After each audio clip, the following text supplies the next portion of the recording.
I'd like to invite back two speakers. We'll start with Lester Hightower, and then we'll bring back Beth McNally.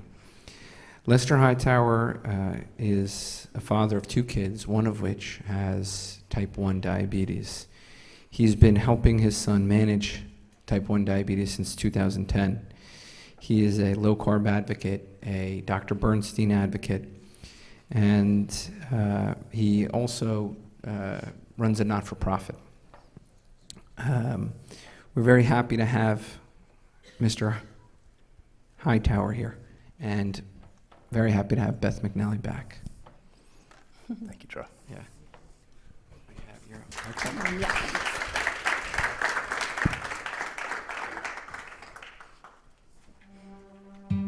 I started this foundation because I found such overwhelming joy in finding a strategy to maintain normal blood sugars for my own son. We found success for our family, but I started the foundation to reach other families who were only taught one method to manage diabetes. That's the same method that my husband and I used to treat River for 3.5 years. And what we were taught just always ended in failure. At the time of River's diagnosis, we were given advice, and that advice did two things. Number one, in the short term, it gave us hope. It gave us hope that we weren't going to have to make radical changes in our son's life. So we worked at following those rules to a T. The problem is we did not ever come close to normal blood sugars. Our goal with Let Me Be 83 is to make other people have as good as blood sugars as me and feel as good as me.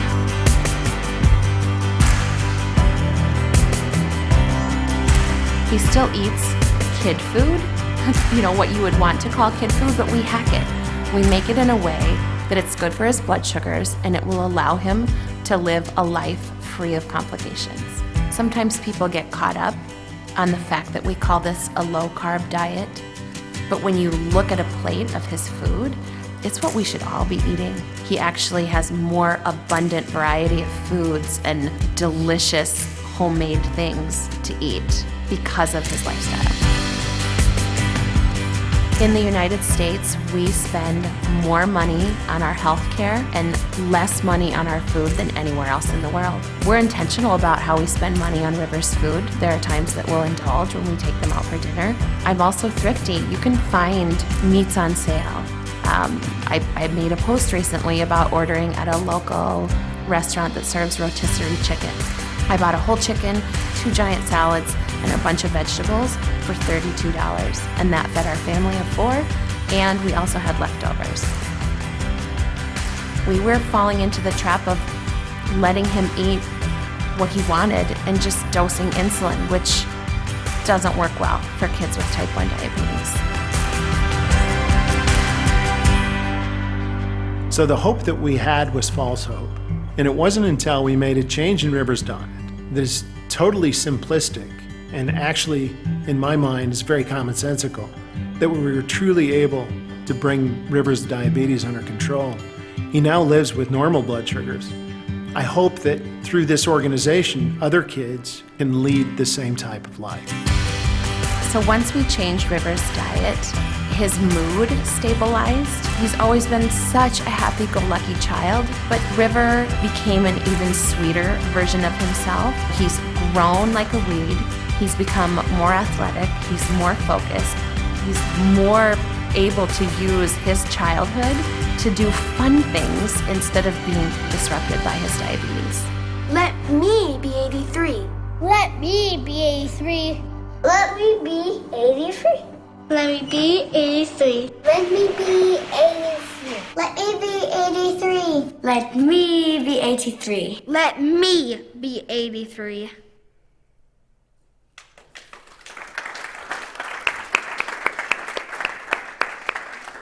So the video that we just watched together features my friends Bethany and Matt McKenzie and one of their 2 sons, River, who was diagnosed with type 1 diabetes at the age of 5. I met Bethany on the internet in 2016 through Facebook. In 2017, she bounced some ideas off of me about trying to form a nonprofit foundation to advocate for a low-carb and high-protein diet for improving diabetes management. That led to the formation of the Rivere Foundation, of which I'm a founding board member. But Bethany is the spitfire behind the foundation and deserves most of the credit. The foundation does most of its business under the moniker Let Me Be 83, which is a simple plea for normal blood sugars, the 83 being a reference to 83 milligrams per deciliter. My name is Lester Hightower. I'm a technology entrepreneur. I'm mostly focused on freight transportation, so nothing medical. I have a bachelor's degree in economics from Florida State University. I've been married for 26 years.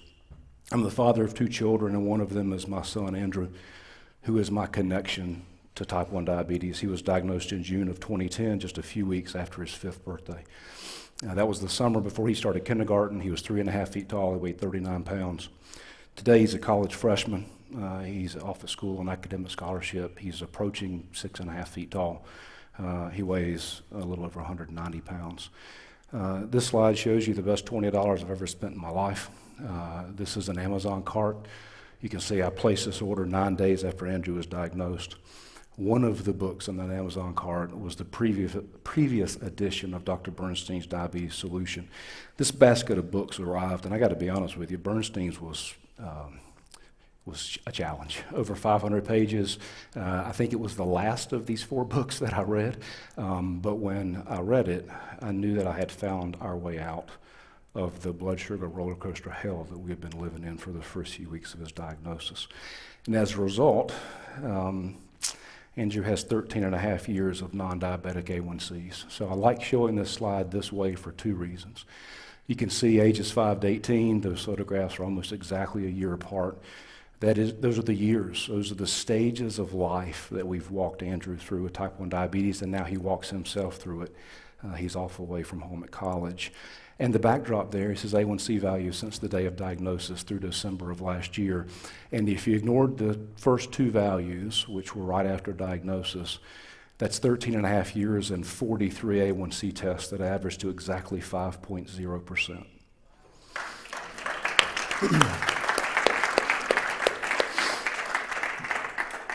Tony Robbins says if you want to be successful, find a person who's achieved the results that you want to achieve and copy what they do, and you'll achieve the same result. Well, Dr. Bernstein says every person with diabetes is entitled to the same blood sugars as a person without diabetes. And he's done it a really long time now. I think he's 85 or 86 years old. He's been doing it more than 50 years. And so in July of 2010, just a few weeks after Andrew's diagnosis, my wife and I decided this was the path for us. And that's how Diabetes Solution very quickly became the best $20 I've ever spent. So I'm going to speak in a lot more detail tomorrow about the journey with Andrew from ages 5 to 18. It's the lunch break talk. At 1 o'clock, I'll dive into a lot more details about our journey with my son. Just whet your appetite a little bit with this slide and invite you to come see that talk tomorrow. And Beth's going to introduce herself, and then we're going to take a lot of questions. Thanks, Lester. I also would highly encourage you to watch this talk. I've seen the presentation. For parents like myself, when we came into this community, it was thanks to people like Lester's family and Andrew. Andrew became the role model for us, just like Dave Dykeman became the role model for us. And when we first found them, it felt like, oh my gosh, someone else is doing this, and we're not alone. And you really need community to be able to do this as a parent, because it's hard to work with diabetes care teams. Sorry, crying was not part of my expectation. So you've already met Lachlan, because I introduced him in the previous talk this morning. Just a little background about myself. We actually have 3 lovely children. Lachlan's right in the middle. He has a 19-year-old sister and a 13-year-old brother. And I did not come into this world from a science background. So what I try to do now as a mom and as a clinical nutritionist is translate the language from somebody who didn't come in this world to how we got here, so that people can understand it from the perspective of somebody who didn't necessarily go to medical school or didn't necessarily go to a dietetics program. So this is the first picture here is Lachlan. You saw it earlier. It was 2015. He was 9 years old, diagnosed in grade 4. He was not diagnosed in diabetic ketoacidosis. I noticed one night that he got up to go to the washroom a number of times in the middle of the night. And I think the third time, I sort of, I was very, short-tempered. And I'm like, go back to bed. Why are you up again? Like, you've been up like 3 times tonight. And he said, I'm so thirsty. So in the morning, I said to my husband, I think he might have a urinary tract infection or something. I don't know, what it is. So let's just take him in and get him checked out. And so the nurse came in and she said, well, the good news is he doesn't have a UTI. The bad news is there's sugar in his urine. And I have no one in our family has type 1 diabetes, and I'm going, sugar in the urine, like, what does that mean? So his diagnosis came about that way. And he's now 17 years old and in grade 12. And I actually found this little logbook. This was the little logbook we had from the first week that he was diagnosed. And I went through it the other day because for the first 2 months, we actually followed a high-carb way of eating. But it was on night 2, so we had a week of a diabetes clinical education training, and we had a wonderful diabetes care team. Like, they were so lovely, and we had excellent diabetes education from day 1. But the second night we got home, you have to inject the insulin, the rapid-acting insulin, before you feed him. And so we had planned with the dietitian, we were going to feed him a wrap filled with sticky white rice. Sorry, I'm talking too fast. Sticky white rice and chicken. And then we dosed the insulin, and he started eating it 15 to 20 minutes later. And he goes, Mom, I'm full, I can't finish this. And we're like, day 2, and we're like, well, you have to finish this. We have dosed the insulin, and you're going to go low. And we were just learning how to treat hypoglycemia. And so we kept making him eat it, and he started crying. And, I turned to my husband, and I'm like, well, this doesn't make any sense. Like, can't we just reduce the carbs we're dosing for? But Matt and I, we didn't know what we were doing. We were like, well, that's ridiculous. Why wouldn't they just tell us that in the first place? So it took us 2 months to get there. And this was the first month after diagnosis. We didn't have a CGM at the time. Lachlan didn't have a CGM for about 2.5 years after he was diagnosed. But as soon as we switched the carbohydrates, as I showed you this morning, his blood sugars normalized. So he has had A1Cs in the 5s throughout his life, and even in the teenage years, when I find that he's not as interested in managing diabetes, he never strays from the way that he eats. And even though the teenage years can be more challenging, his glucose control is still excellent, and I think that the food is a big part of that. And also the way that we have followed Dr. Bernstein's protocol. So when he treats hypoglycemia, he's doing it in a very specific way, and when he does corrections, he knows how much that correction will bring his blood sugar down by. So there he is today, some pictures of him with members of our family. You can also see, he can go out for a keto pizza, pizza, and eat like a normal kid with his friends. We're from Canada, so if you don't have pizza here, that's why it's from Canada. I also did mention this morning, he has achieved a high level of athletics. So he has made the Canadian Olympic swim trials earlier this year, and he, if you have questions about how to manage blood sugars for children in athletics, both Lester and I have a lot of experience in that area. The final thing I'd just like to mention, and Lester thought this might be a good slide to discuss, families with type 1 diabetes and people with type 1 diabetes have a lot going on. Dr. Tro's mentioned it a number of times today, but it's not just the physiology and the biochemistry that you're trying to deal with. There's so many other areas of life that are affected. We actually see a lot of families where one parent stops working for a while because they just have to get their mind around, how to manage this. Obviously, people can't afford this, but people sometimes take time off to deal with this. And I think it's really important for everybody working with families with type 1 diabetes and individuals with type 1 diabetes to appreciate how complex it is, not just from a health perspective, but from a life perspective. And sometimes when you go to your diabetes care team and you ask for support, it can, Lachlan's had a wonderful diabetes care team. We've moved twice during the 8 years. And so we have also had some people who have told us, that there's no point in doing what we're doing, and it can be really challenging to be on that side of it. So I would just ask, that you may be open-minded and try to teach yourself a little bit more, because therapeutic carbohydrate reduction is something that actually can work. Children can grow, and we just really want to share that that's possible. So Bethany, may I ask you a question to kick things off? Yes. Because I had an idea for one as you was Could use a giving your cleanup spot. presentation. So you and I actually hadn't talked prior to this about how your son, is doing in his teenage years. I'm a little further ahead than you, but not a lot, just a couple of years.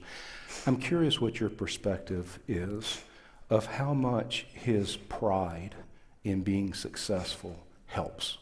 In other words, that positive feedback loop of, yeah, it's hard, but I'm winning, as opposed to, it's hard and I'm getting my butt kicked, which is really, frankly, the way that most type 1 diabetics live. Yeah, that's a good question. Oh, thank you.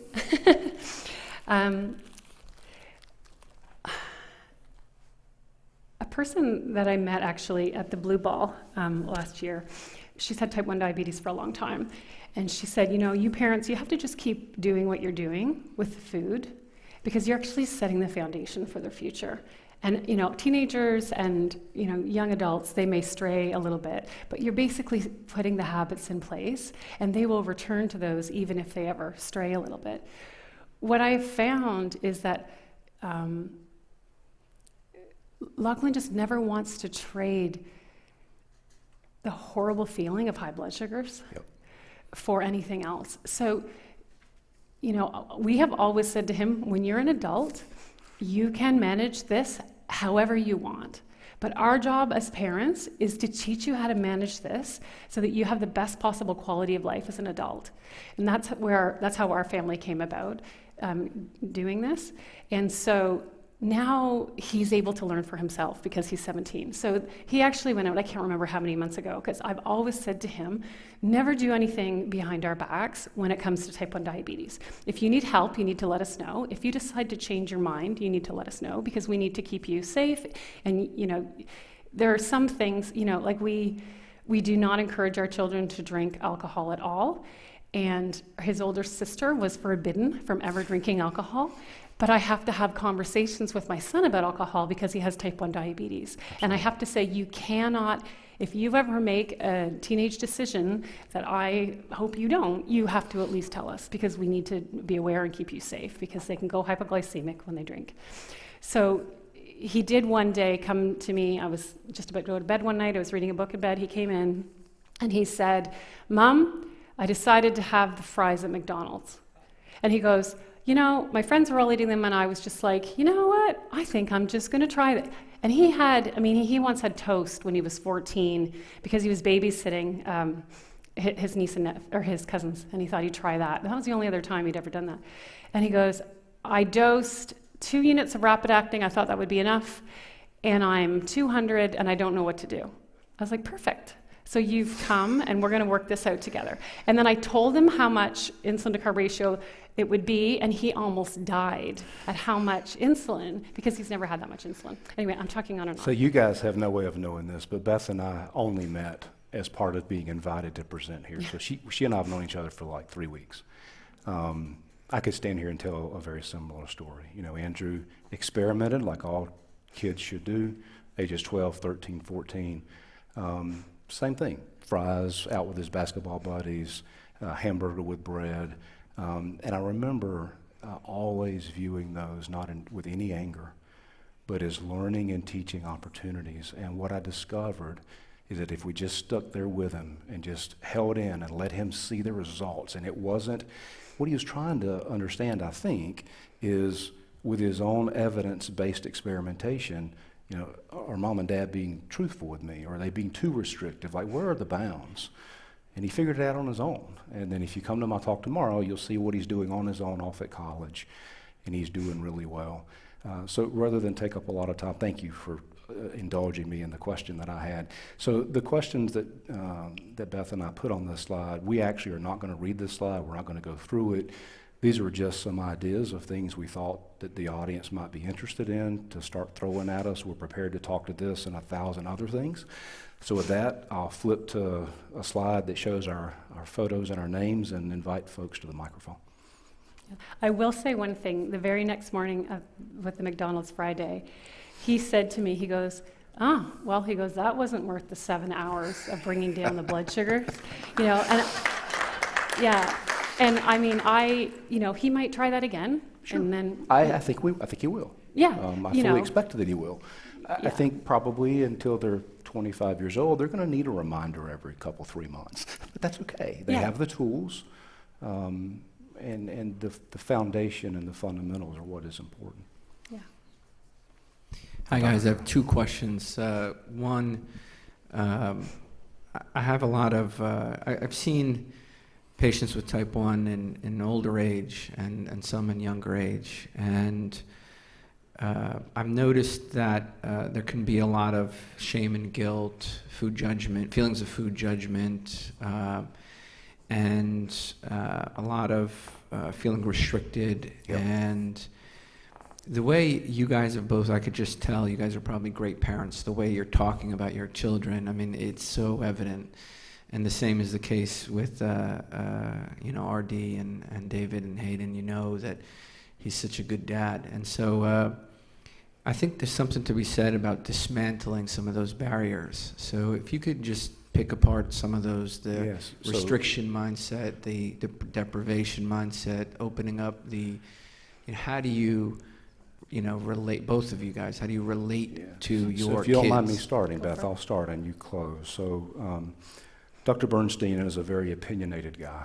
I love the guy. He, changed my world for the better relative to my son, and frankly, the rest of my family. And he's very forthright about if you don't change the diet of the whole family, you're making it hopeless for the child. I think it's larger than that.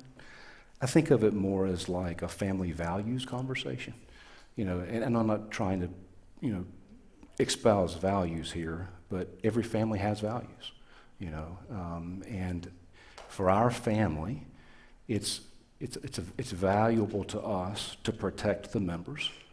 Andrew's a member, and we know we can't eat a high carbohydrate diet and him be healthy. So what's not in my home? There's no potato chips in my home, there's no Doritos in my home, just no rice, you get the idea. And that sort of becomes a family value, no different than, going to church on Sunday or not cursing or not drinking alcohol to success. And particularly if you get the opportunity to start early. Now, I wouldn't wish diabetes on anybody, much less my son. But he was diagnosed at the age of 5. He can hardly remember a day without it. So some of what I'm saying probably is more challenging if a person's diagnosed as a teenager or a young adult. But I do think you're right, Dr. Tro. The world has standards and expectations in lots of areas. And children have to be equipped to deal and stand on their values, no matter what the world is bringing at them. And for my family and Andrew, low carbohydrate, high protein eating is sort of a family value. And for Andrew, it's a medical necessity. And so I think those two things sort of go hand in hand. I do think it's very hard. I'm very active through the Riviere Foundation, a lot of activity on Facebook and in some Facebook groups that we manage that bring parents along, and if they come far enough, they may graduate to Type 1 Grit, which is the shining city on a hill. I see family dynamics that make it very hard. Split families, divorces, one family wants to do low carb, the other family doesn't. I see situations where, a dad wants to make the change, a mom doesn't. Those are hard. I don't have good answers for those. It's not really why I'm here today. I'm here trying to, share what works with the medical community and other interested parties, because we need more people doing this. It's such a tiny fraction of the population that, there's a lot of details, Dr. Troll. You're hitting on them. I don't have good answers for all of them. I think it sort of starts with support at home. Beth? Yeah. I think, Lester, you also said something to me last week or the week before, about progress, not perfection. Yeah, so it's actually a Vince Lombardi quote. Perfection is not attainable, but if we pursue it, we can catch excellence. And so, when you hear Beth and I sort of shrug off when our teenage boys experiment, we don't expect perfection. We're chasing perfection. And you saw the results that we've obtained with Andrew in the last 13 years, and Beth's results with Lachlan are the same. Yeah, and I think, a lot of people feel like they can't make change. Right. And I think that's like any change. Change feels hard. Change feels unattainable. And like I said this morning, some of the people that I see that are the most motivated have seen the repercussions of complications from their relatives. So Beth, would you mind if I inject something right there? Yeah. So I agree with you 100%. Change is really hard. And this is something I'd like folks in the room that have an influence on newly diagnosed parents to think about and understand. When our children were first diagnosed, that is when we were the most open-minded to change. That is when a deadly diagnosis had rocked our family. And if we had been given advice like what we've been talking about all day today, there's a really good chance we would have gravitated to it because it's my 5-year-old son. Are you kidding me? What I see a lot of is parents did not have that opportunity because their medical professionals didn't offer this as an alternative. And then 3, 5, 8, 10 years later, they discover it. And there's 2 challenges at that point. One of them is the human nature of cognitive dissonance. At some point, it's really hard to admit, if I make this change, I have to confess to myself that I should have done better the last decade. That's really hard to overcome. And you'll actually, if you spend any time at all in mainstream type 1 diabetes Facebook groups and you see folks like me and Beth and others advocating for this lifestyle, you'll see us be the victim of a ton of vitriol. And it's mostly around cognitive dissonance. So that's one. And then secondly, once you've entrenched habits, it's not only hard, but it's frightening to change. I mean, if I spent 10 years learning how to dose a Pedra up against McDonald's French fries, and I may not be doing great, but my doctor's happy because he's shooting for less than 7 A1C and I got a 6.8. It's really hard at that point to say, 6.8 is going to be a problem for me 15 years from now. You can sort of see where life could be very different listen, everybody doesn't have to do this. It just should be offered as a choice. And there's a missed opportunity at initial diagnosis to give folks a real chance at the uptake. So what you're describing here is that there's a significant amount of detriment from the medical community biasing against therapeutic carbohydrate restriction. That is and what helped you, and sort of I'd love to hear from Beth as well, what helped you is a strong family structure, support, and a little bit of willingness to question what was out there. Yeah, I had actually lost my trust in the medical establishment as a teenager. It's I too don't blame much. you. It's too much to go into here. But I had a tuberculosis diagnosis in the early 1990s, which was unusual at the time. That was missed, and I spent 16 days in the hospital, not diagnosed for tuberculosis, which could have been done with a simple skin prick. And so sort of right out the gate, I was very hesitant of the knowledge that I was being handed, which was helpful. And so, but most people aren't. Most people sort of view that white coat as an authority not to be questioned. And listen, I'm fine. We need doctors. We just need to give parents a choice. You can do it this way or you can do it that way. Tell us what you want to do. We'll train you in both. Come back and we'll train you deeper in whichever one you choose. I mean, you get the idea. The idea is to give the option. I'd love to hear your comments, Beth, on empowerment, patient empowerment, which is what he's describing, right? How to become an empowered patient. Yeah, I think our family had a different experience. We had like our children's hospital diabetes team was amazing. So we found out about Dr. Bernstein, and then we did our research, and my husband started following a keto diet for a week because we were wondering, okay, well, maybe he should try it first before we give it to the kids. And then we went to our endocrinologist really hesitatingly because we were worried that she would think we're crazy, because you feel crazy because it seems like everyone's calling you crazy. And she could not have been nicer. And she said, I've never done this before. She was actually a fairly new endocrinology resident. And she said, but you know what, I will help you. And that made all the difference in the world. And then the dietitian, who was the loveliest person ever, she was like, show me what you want to make for Lachlan, and let's run it through, and we'll look at the vitamins and minerals. And in my head, on day one, I was going, what is a carb? What are they talking about? I felt so stupid. I didn't even know what a carb was. And so I think we were empowered because somebody listened to us and was willing to work with us. And then when we got to the next, because we moved, my husband's from Australia, we moved to Australia, and that doctor told us, had a negative reaction. And said, if you want to do something like this, do Coke Zero instead of Coke, but you're being ridiculous. You can't stop using insulin.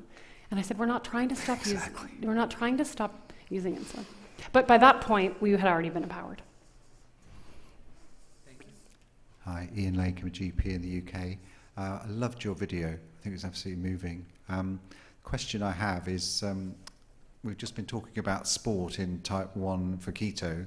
I just wonder if either of you could just talk me through, just to learn about how you would approach the sports your children, your grown-up. So Beth and I have very athletic children in very different sports, so it might be worthwhile for both of us to speak to this for a second. Let me start by addressing ketones, because that'll be really quick. Andrew's had diabetes for 13 and a half years. I've tested ketones twice. Yeah. Both times it was related to a serious vomiting incident. And I only checked his ketones because he was vomiting a lot, and I was worried about ketones combined with dehydration. So we don't check ketones. So if you ask me what Andrew's ketones are around sports, I don't know. Andrew plays basketball a lot. He loves basketball. He started an intramural team at a university this week. Last semester, he was sort of trying out for the intramural team and played basketball 5 to 6 hours a day, 5 to 6 days a week, 3 to 4 hours a day, 5 to 6 days a week. In that environment, exercise every day. The key is just not to have bolus insulin on board. That's really it. There's nothing else to it. He has a little liquid glucose on the sideline. He'll top himself up with glucose if he needs it. He often doesn't need it. He typically can do 4 hours of basketball straight through and need very little carbohydrate. There's one big exception to that rule, though, and it goes back to when he was in high school, and I'll be interested to see what happens when he starts playing competitive games in intramural, because the competitive games, his body reacted very differently. So his high school basketball practices, we handled the same way I described a moment ago, just have no bolus insulin on board. Games, however, I'm assuming due to adrenaline and the competitive nature of the game, would send his blood sugar to the moon. We tried lots of things to manage that, and we settled on a 2-pronged strategy. And the first prong of that strategy was a relatively small dose of regular insulin, taken about 45 minutes before his games started. And that did not maintain normal blood sugar, but that kept it at about 160 to 170 instead of 300 or 350. And then when he finished the game and the team, disbanded, the very first thing he would do as soon as he could get back to the court is check his blood sugar. It's almost always going to be high, 160, 180. He would take immediately an intramuscular injection of Novolog, and he would calculate that injection to be 50% of his normal correction factor. So let's just say his blood sugar was 160. It makes the math easy. 160 to 80, he needs to drop himself 80 points. A unit of Novolog drops him 40 points. So he would normally have taken 2 units of Novolog IM. He would take 1, which is a 50%. That would drop his blood sugar very rapidly. We could have him back in the 80s in 30 or 45 minutes. And I was satisfied with that. Again, perfection's not attainable. And as we've already talked about, even healthy athletes will have high blood sugars under those types of environments. Now, Lachlan swims, and I know nothing about how he manages himself, so I'll let Beth answer your question for a minute. Very much, thank you. Yeah, so Lachlan has always played many different sports and still until about high school, and then COVID happened and many things shut down, and then he really started focusing on swimming. So in terms of competitive swimming, he would usually swim an hour and a half a day, and it was actually a lot of HIIT training. So our biggest rule, no rapid-acting insulin on board. So if he had lunch at 11:30 and he would normally get regular insulin for his lunch, we would like split a dose and do a rapid-acting, so it would be out of his system by the time he went to swim practice right after school. And he would usually do pretty well and would often need a protein shake with a bit of fat in it.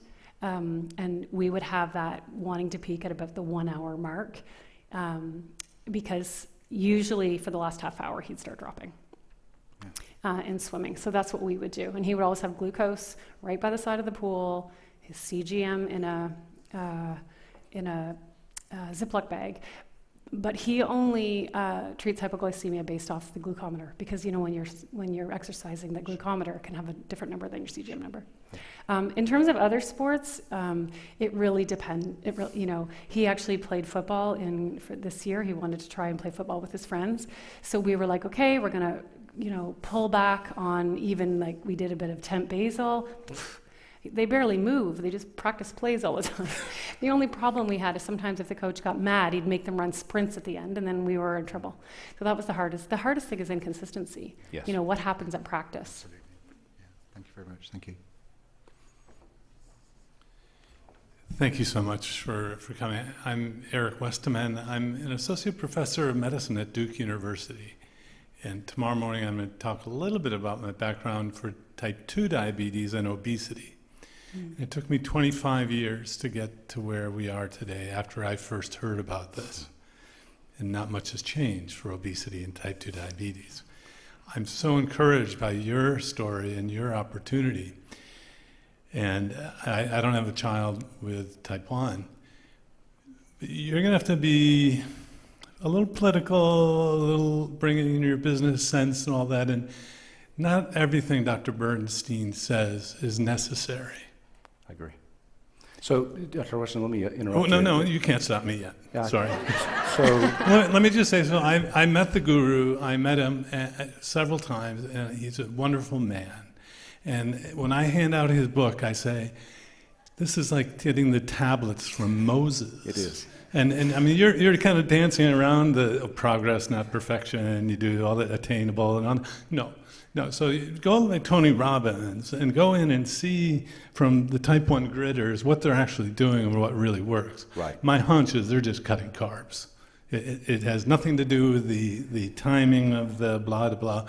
But I don't know. So in fact, Tro, as you're saying, we are learning so much, we're doctors, from you because you're living it. So survey the type 1s. What are they really doing? I bet they're not doing the HIIT. I want Dr. Bernstein lift up his tax stuff for me and show me how strong he was. And again, he's a pioneer. He's not going to be able to give an approach that's going to be for the masses. It's just not possible. Yeah, so in fact, I wish that you didn't make people read. Well, I told one of my patients, just say you read the book, and they got in. So you don't enforce that they had to read it. But so there's so much knowledge here of the people, of you actually doing it. Don't feel constrained to what Dr. Bernstein's saying. And I mean, he doesn't have, I think he had a daughter.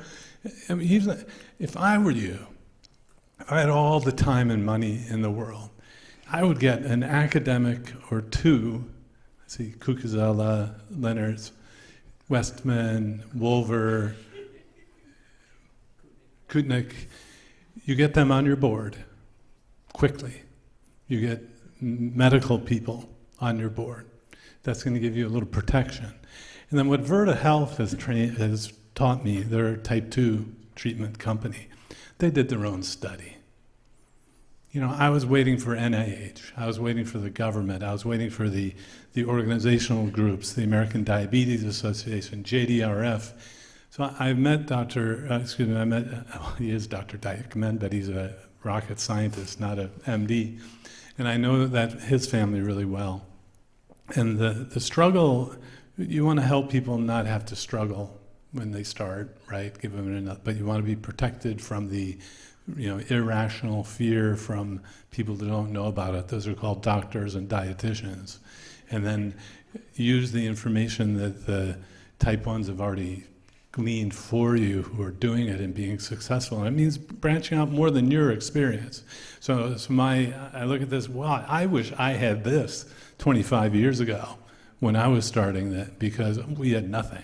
I mean, the internet was not coalesced, and I could pull off pre-post pictures, and I get up in front of the medical meeting, and they're like, "What do you mean? We don't." Anyway, I'm so glad you're here. And it's how do you have a board with a doctor on it? And I would think a clinical psychologist, an educator, to try to figure out how to really put this together in a way that's just not like a mom and pop organization. So, Dr. Westman, I appreciate you making that offer. Oh, you can talk now, please. And maybe we can have a deeper conversation offline. But I would like to address a couple of things that you said. When Allison stood up here a couple hours ago, she mentioned that Dr. Bernstein wouldn't be happy about her sharing that she let some patients eat berries. Andrew ate raspberries, strawberries, blackberries to a very small degree in the mornings in a very low-carb yogurt because he enjoyed them. But more importantly, my wife, who I love and respect, was concerned that he needed a little bit of phytonutrients that we just don't even know the value of out of and so I went along with it. It wasn't my preference. I'm sort of a little closer to Bernstein. I would So the medical world can give you the reassurance that that's really not necessary. Yeah, but I'm just sort of giving you some examples. And another thing that and it's not sinning. I get it. Yeah. Yeah, So another thing I'll mention in that vein. So Matt and Bethany McKenzie are the couple that you saw featured in this video. When I first met them face-to-face in Amelia Island, Florida, 5-6 years ago, Matt is an orthopedic surgeon, by the way, and he spends an unpleasant amount of time dealing with limb amputations from diabetics. And I love them both. They're both great people. Bethany aspires to do what that mission video said. Matt pulled me aside, and he said to me, "Hey, you're on the board. I want to say something to you." He said, "If you can move prevailing outcome A1Cs from 9 to 7, you've accomplished so much." He said, "Don't let perfection be the enemy of progress." And he's right. So I think the presentation that you'll see from people like Bethany and me, I view as the shining city on the hill. Hey, this is possible. I think if you come to my presentation tomorrow, you might actually be astonished at the chasm between where we are and prevailing outcomes. I'm not trying to get everybody to where we are. I'm trying to move prevailing outcomes away from the catastrophe that they are. And so while I appreciate your commentary, I think that some folks need to see what's possible, the art of the possible. And just the treatment that I use is I give a handout. Right. And a list of foods. Yeah. You don't have to have I think you'll probably also be astonished at the amount of material at letmebe83.org. We have a lot of printed material. I didn't bring a lot with me today. I didn't expect to have a lot of children, which is really sort of the organization's focus. Listen, I appreciate it. I would actually love to have a conversation with you later about ideas that you have for helping the organization be more effective. Yeah, well, and how are you going to fundraise? So, again, Bethany deserves all the credit, so I want to be a little careful speaking on her behalf, but she does a number of fundraisers each year, a couple of golf tournaments. She puts on an annual gala. Beth actually referenced it a minute ago. She attended last year. So there's a few fundraisers that are done that way.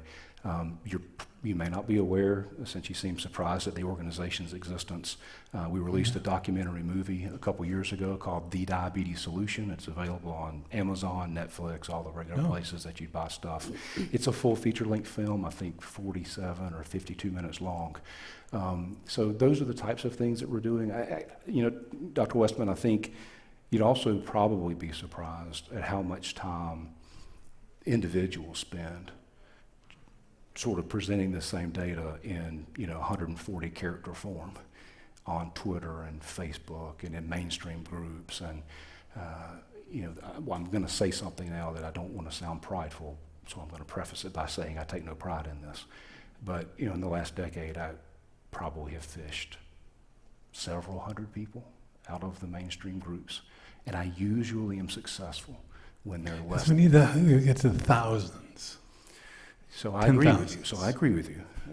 But I'll make 2 points. I'm normally the most successful when they're less than 4 weeks past diagnosis, or they've been diagnosed for 12 or 15 years, and suddenly their teenage or early 20-something's child has retinopathy. That's the 2 times that I'm successful, which is unfortunate, which is why I'd really like the standards to change. I think you also would probably be surprised, maybe I'm wrong, at how much pushback people really face. I'm a little I'm not surprised. So if you're not surprised, I won't spend the time to play it, but I actually have a video spooled up here that I didn't want to play unless the topic came up. But we have at the Riviere Foundation some footage of a parent who describes the encounter with the doctor and how frightening that was. And I've lived it. My son's 18 years old now. No doctor can disrupt. But when he was 5, when he was 6, when he was 7. My wife and I had strategies. I wore a tie. I dressed like this with a tie. My wife wore formal dresses. That's how we went to the doctors, because we needed to put on an air of we're your equal. Like, don't talk down to us. And if you don't do that, you're going to get talked down to. And The doctors don't trust me because I just talk about food. I understand. So, Yeah. So for me, you need to know that that's common. That's just commonplace. That you get someone on your board that's is trained in how to handle doctors. Do it in a high formal way from the get-go. That's really exciting. Yeah, my point is we sort of have an intractable problem. We have this problem where the medical community. No, you can't change them. Exactly. And so, you mentioned that you'd like me to figure out how to, save, many, many, many thousands or millions or whatever. I come back. You can. I think you can. I agree with that. I think it's a long slog, but it doesn't change the starfish analogy. The old man saw the boy throwing starfishes in off the beach, and he said, "Why in the hell are you doing that? There's millions of those." And the kid threw the next one and said it mattered to that one. I'm going to watch the Diabetes Solution, but I'll never forget Lorenzo's oil. Mm-hmm. Does anyone remember that? Yeah.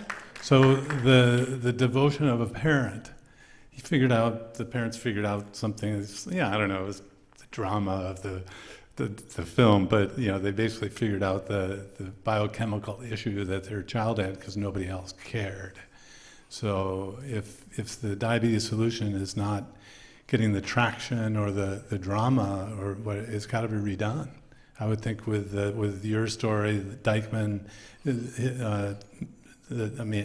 I'll tell you how it works. I should just say, Dave and his family did a course for my company, and actually we have that periodically offered from Adapt Your Life Academy. So I'm not. But it makes no money. The idea is just to get it out for people, make it available. No, you totally get it. So that's how that documentary film that's why it exists in the world, and how it typically works is a newly diagnosed parent searching Google for answers, not a lot different than I did 13 and a half years ago, and where I bought books and fought my way through Dr. Bernstein's book. Can we watch it sometime? It's just it's a full-length film. An hour? 47. Okay, I could probably do it in my hotel room. Oh, absolutely, right? Tonight, yeah. Okay. Yeah, it's on Amazon Prime, and you absolutely can watch it, yes. Yes. Thank you. You're welcome.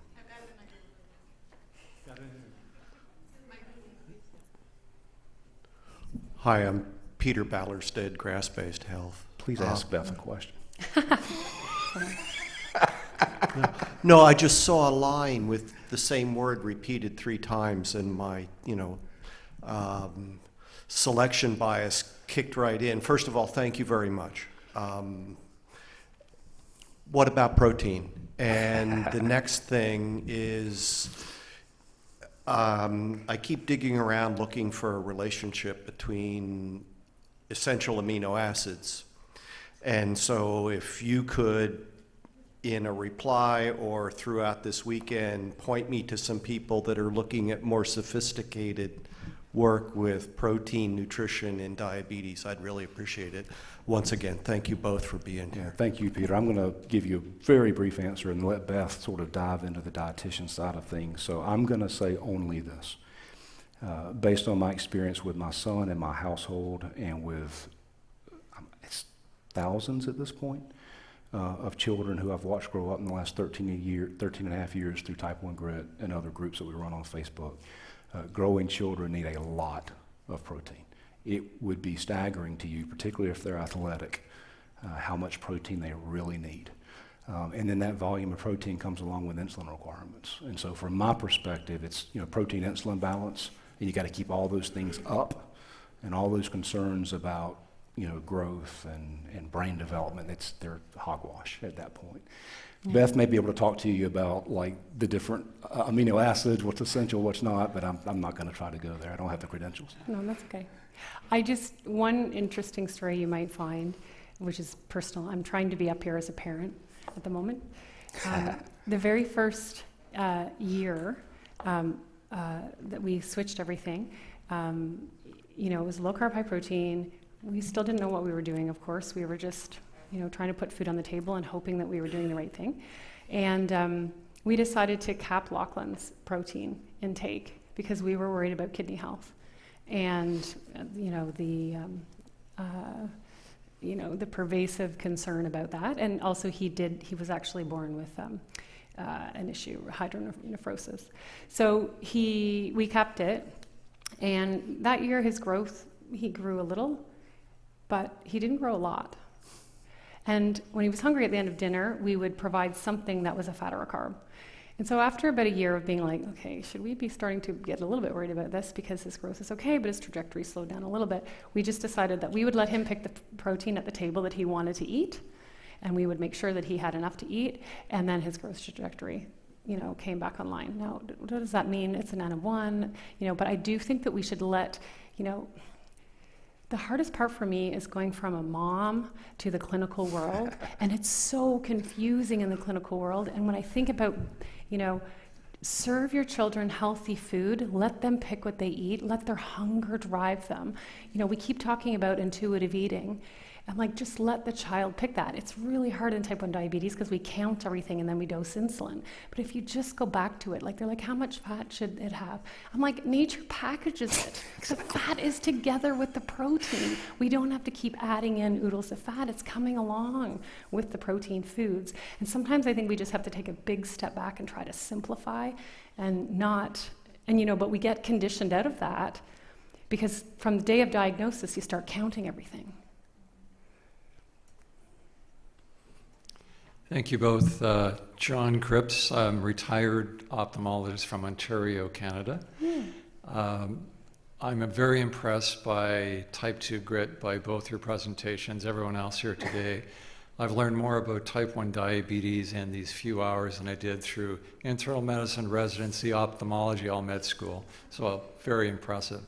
What I'm interested in is I talked to the late Sarah Hallberg, and on our third conversation, about 5 months before she passed, she agreed on a thing I'd brought up. I said, well, look, wouldn't it be powerful if you could show reversal of diabetic retinopathy when you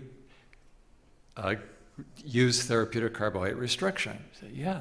So is there something in the form for type 1 diabetics similar, like if you can't get people to do that, and let's say you have someone come into your community who was higher carb, then they switch, they've got documented retinopathy. I know the worst thing for me was injecting thousands and thousands of eyes of drugs, and they worked pretty well, but not completely. But the thing is, we could show 5 to 10 years out that their retinopathy level dropped 3 or more grades, and it stayed that way. So that would be so powerful if the community could show, or I don't know if anyone's doing that. And if both of your children, your boys, right from the start, have they had their eye exams, and if you don't mind sharing, did they have any? No. So that's so- fantastic. Yeah, so my son has been diagnosed now for over 13 and a half years, has annual eye exams, and has never shown any signs whatsoever of any Yeah, sort same of with retinal Lachlan. damage. That's fantastic. And I don't expect him to. If he maintains an A1C around 5%, I think he'll be fine. Yeah. And the last thing I'll say is, if you look at the correlation, the strongest correlations in all the studies, including the 30 years of epic follow-up of DDCT trials, are for retinopathy, for everything else, for cardiovascular disease, neuropathy, nephropathy, everything. So I think that would be such a powerful thing, and I hope that someone will take an interest in it. But thank you so much for Yeah, what thank you're you doing. for that idea. I mean, Yeah. I think we're already getting ideas about, Yeah. okay, we have so much, information, and, now we have to find a way to capture that. Yes, hi, I'm David Nabert. I'm a cardiologist and cardiac electrophysiologist outside of Augusta, Georgia. Most of my type 1 patients all have end organ damage. They tend to be older than your kids. And the one thing that I'm constantly facing when I very delicately bring up therapeutic carbohydrate reduction, because most of them are insulin-resistant type 1s because of their diet. Right. And the overwhelming fear that has been placed in them by healthcare providers is the fear of saturated fat, because I'm replacing carbohydrates with fat and with more protein, and then they have kidney problems. Oh no, too much protein. We know that's not really an issue. I'm very cautious because their providers are quite opinionated, so Right. I try to stay in my lane more or less. How much, your children are younger, so you're not going to be, they won't be, I'll say, attacked by my kind, meaning cardiologists at that age, but what type of fear do you get on that the diet could be, oh no, your kid's going to have a heart attack by the time they're 30? It's a great question. So I'm going to take the first stab at it, and I'll invite Beth too. So it depends on the doctor. Andrew's pediatrician, primary care doctor, for his entire young life, 5 years old until he's now 18, he doesn't see a pediatrician anymore, beat the drum of, oh my God, his cholesterol is 205 and it should be 190, or just constantly. And I got to be honest with you, my wife and I were, we just reminded who was the customer and who was the caregiver, and that he was our child. And it just, I don't know what else to do. I would say things like, listen, we have bigger fish to fry. I'm much more concerned about blood sugar control than I am his cholesterol being, 10 points higher than some standard somebody's come up with. So that was the worst battle we had over cholesterol. His endocrinologist, thankfully, fairly early on, read Dr. Bernstein's book at my request. Had an opinion, much like Dr. Westman's, that there was a lot in the book he didn't agree with, but he took enough out of it that he was not afraid to support us. And so I think I would define his support as, he's a good doctor and a nice man, and I'm thankful for him. I would define his support as a little begrudging, but he gave it, which I'm thankful for. And then speaking of cardiology, so this is an interesting anecdote, I don't mind sharing it. About a year ago, I had a little bit of a high blood pressure and heart rate on an annual exam, just happenstance. Probably was having a bad day or a viral infection, who knows. And my internist asked me to take my blood pressure 3 times a day for a week. And so I had the blood pressure machine out in my office. I have a home office. In my office, I have 2 desks in my office. They're both mine. I had the blood pressure machine on the other desk. This is before my son was off at college. He was a senior in high school. He walked in one day and said, "What's this?" So it's a blood pressure machine. I'm testing my blood pressure 3 times a day for my doctor. So he slams his arm in it and then hits the button. It comes up flashing red. His heart rate was like 54 beats a minute, I think. I was like, take that again. I think it was 52 beats a minute. And so I got concerned about it. My God, his heart rate's so slow. So I made an appointment with UF and Shan's pediatric cardiology in Jacksonville. Took him in, first time he's ever seen a cardiologist. They did the whole college athlete workup on him. Put him on a table, did the sonogram, put an EKG on him. He was examined technologically for an hour and a half probably. And then when the doctor came in finally, he said, I want to do one test, and then I'm going to tell you what the results are. He made it. You may know what this does. I had no idea what this means. He had Andrew stand up, he turned the lights off, and he and Andrew squatted and stood up together 3 or 4 times, and he took his heart rate.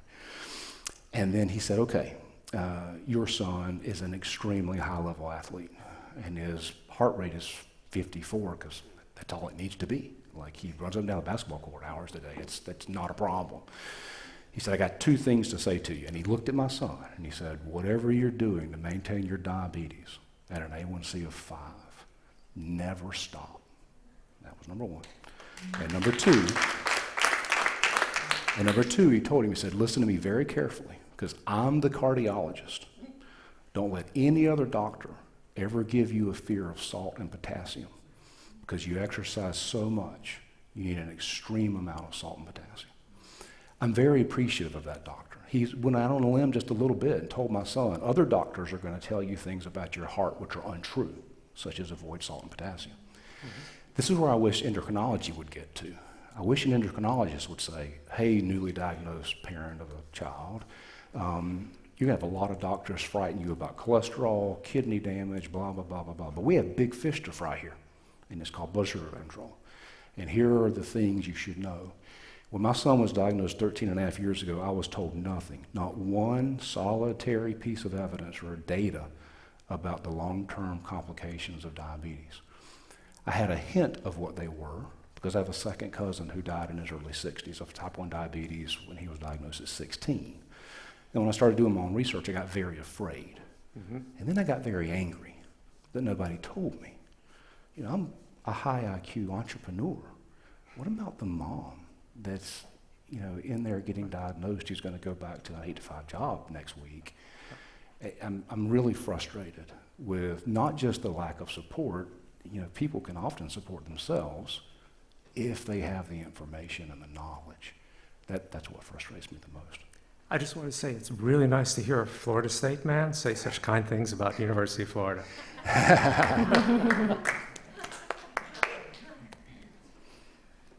I wanted to first say thank you for being here, and thank you for everything that you guys do. You've inspired that I do what I do, so you've really kind of changed my career path in a way. I wouldn't be researching low-carb diets for type 1 diabetes hadn't I come across type 1 grit several years ago, so thank you. So Dr. Leonard, allow me to return the thanks. So you may not remember, but you and I have emailed quite a bit. I do remember you quite a bit. Leading up to the 2018 study, and I'm very appreciative that we have that piece of work to talk about. Now we just need a lot more of it. Yeah, yes, we do. And that was... And I have things in that pipeline, but I also wanted to suggest something about the growth. I've heard so many questions about growth today, and I've done a fair bit of reading and thinking about where that concern came from. So I think that the dominant growth concern is from the epilepsy literature, where people follow a much more restrictive diet than what we would ever recommend for type 1 diabetes and what you guys do. And even in the epilepsy literature, it's quite mixed. Like, most studies actually don't really show decline growth. It's just really the most extreme cases with kids who are very restricted on the protein content and often are on multiple elder medications that may impact growth and are quite sick, quite frankly. Unfortunately, I don't think we have a lot of data, though, on the type 1 situation with growth, because no one's collected the growth data for type 1. So I would love, if we could somehow put together growth charts and growth data from people who do this for the long term and just kind of see and look and maybe show. So I couldn't imagine that with a diet that you're following that there was a growth problem. The only worry I sometimes have is people are, if people are, maybe not coming in and not being educated in an appropriate way. And there is, a lot of prevailing concern about, needing to be low in fat and needing to kind of avoid certain foods. And then if you want to avoid carbs on top of that, it's sometimes hard to unify all those ideas without letting go of the low-fat thought and still get enough calories. And so I could see how that would affect growth. So I always try and have people work with a dietitian or a nutritionist as much as possible, and I plot growth, right? I keep an eye on it, and if someone doesn't grow, then we can talk about it. But I'd love to think more about that. So Dr. Leonard, I do think if you're interested in doing another observational type study like we did, years ago, I think we still have access to lots of children, more today than we did then, probably triple or quadruple, maybe tenfold. So I think that's very possible. I hope that what I'm about to say is true. I don't think you'll ever hear me today, tomorrow, as I talk, say the words low carb without following them with the words high protein. Right. I do feel that strongly about it. I do believe that we can undernourish children. And so I do low carb, high protein, low carb, high protein, low carb, high protein. And I'm also very careful to make sure parents understand the goal is not to reduce insulin. Right. It is to have normal blood sugars after you've accomplished low carb, high protein. And I think if you do that, if you give children the protein that their body needs to grow, they grow. They just do. Yeah, and I do see a lot of fear of fat too, both in my clinical work in the Keto for Cancer side and on the other side. Like, we have to really encourage people to add in the fat. And in type 1 diabetes, we have to make sure that we're doing that in a way that the macronutrients are being divided among meals, so we don't have one really, really high fat meal that leads to very high blood sugars that are really difficult to come down later on. But yeah, I don't find it so much with children, but I definitely find it with people who grew up in the low-fat era. And they're now parents of these children. Yeah.